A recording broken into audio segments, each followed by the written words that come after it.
Bienvenue à tous sur TV5 Monde. Merci de nous rejoindre pour la suite des aventures de la Tropicale Amissa Bongo. Avant-dernière étape, et oui, déjà ça passe vite et le suspense reste à son comble puisque rien n'est joué pour le maillot jaune.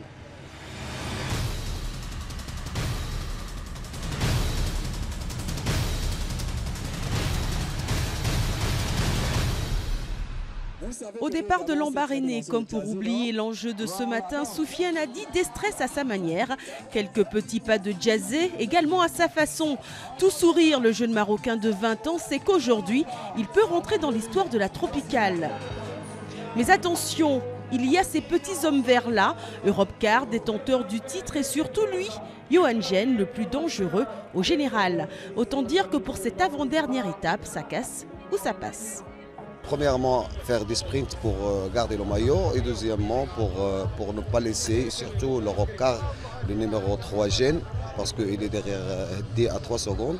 Donc, tous les coureurs marquants doivent bien être présents lors des sprints intermédiaires pour aider Soufiane pour avoir des bonifications. L'équipe du Maroc n'est pas là pour faire dans le détail car elle veut également récupérer le maillot de la meilleure équipe africaine. Pour l'instant, la propriété de l'Érythrée. Cette 6e étape longue de 147 km s'annonce donc passionnante et plus que stratégique. C'est parti, 85 coureurs prennent la direction de Kango dans la province de l'estuaire du Gabon. Très vite, Europcar, qui n'a encore remporté aucune étape, prend les commandes du peloton.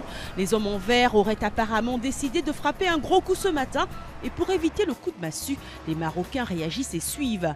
À l'approche du classement de la montagne, Meraoui Koudous, qui détient le maillot du meilleur grimpeur, produit son effort et franchit le premier la ligne. Mais ne se serait-il pas grillé vu l'allure rapide de la course ? Très vite, au 36e kilomètre, le peloton se scinde en deux. Europcar conduit le premier groupe d'où ne figure pas le maillot jaune. Ils sont 24 coureurs devant, dont Johan Gen de Europcar et Soufiane Hadi du Maroc, les mieux placés pour récupérer le maillot jaune. À ce moment-là, Soufiane Hadi est maillot jaune virtuel. On a glissé 4 coureurs dans l'échappée. Parmi eux, Hadi Soufiane qui est maintenant encore des maillots jaunes virtuels. Et on va continuer à rouler à bloc. L'écart va en augmentant 2 minutes, puis 2 minutes 40, puis 3 minutes sur le deuxième groupe. Johan Gen remporte les 2 premiers points chauds. Pas bon, mais pas bon du tout pour Soufiane Hadi. 3, 121 et 62.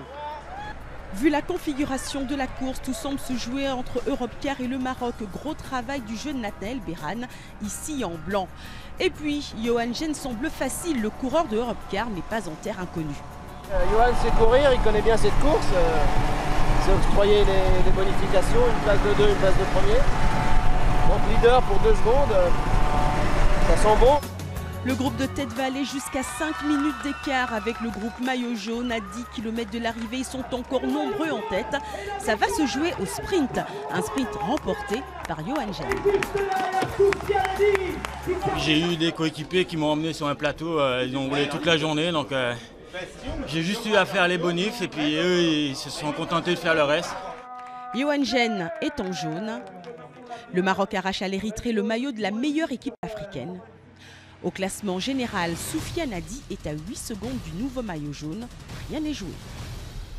Une étape qui aura tenu toutes ses promesses. Changement de maillot jaune, changement de meilleure équipe africaine. Voilà comment on aime la Tropicale Amissa Bongo. La suite des aventures du Tour du Gabon, c'est bien évidemment sur tv5monde.com. On se retrouve demain. Salut!